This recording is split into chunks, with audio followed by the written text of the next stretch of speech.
So now we are going to look at how you can optimize your pages for voice search.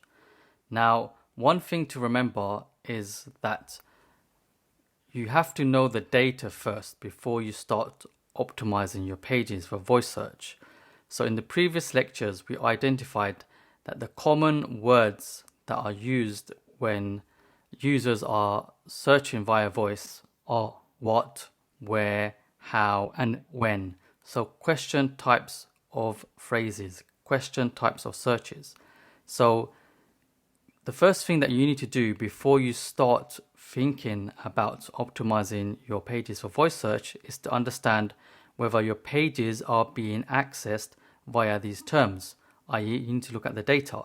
And to do that, you need to look into Search Console, because Search Console, a tool provided by Google, will show you which queries people or users are searching to find your pages.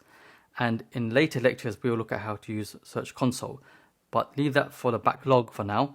Let's see the kind of things that you need to do to optimize your pages for voice search. You need to include more longer conversational keywords in the title tags and H1 tags. So we looked at title tags and H1 tags in earlier modules. So when we say longer conversational keywords, it's those what, where, how. They're the types of keywords that you need to include in your title tags and H1 tags, and include them in body copy and the internal anchor text that links to other pages.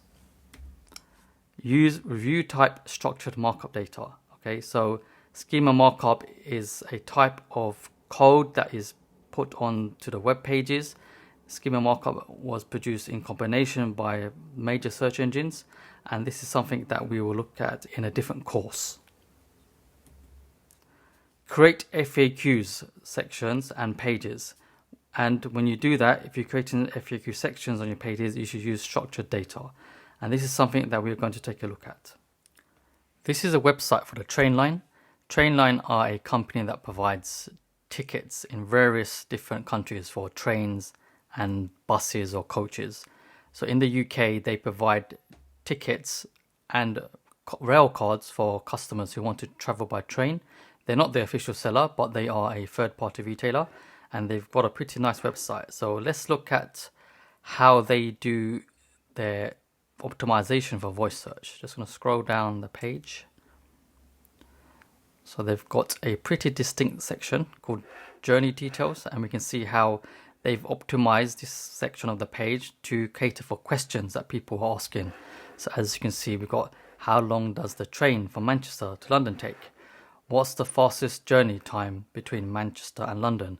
And the page we are looking at specifically is a page for train tickets from Manchester to London. So again, you can see another question. How much does the train from Manchester to London cost? Is there a direct train? So what?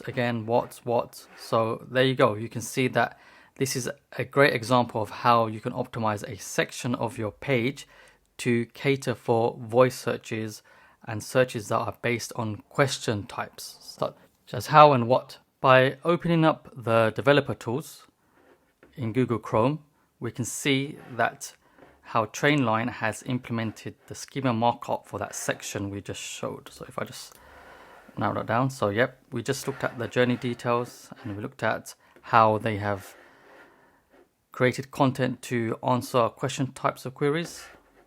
And just open that up again. So we can see here, when I mentioned about implementing the FAQs with schema markup, structured data, this is how Trainline have done it. So you can see that they've referenced the schema.org vocabulary. They've implemented their schema markup or structured data via JavaScript, as you can see here.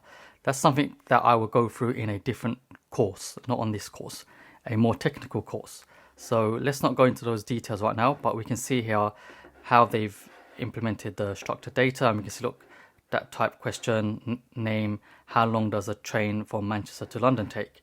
And we can see it's referencing this question. So not only have they implemented the textual content of this, but also they've implemented the structured data, as we've mentioned.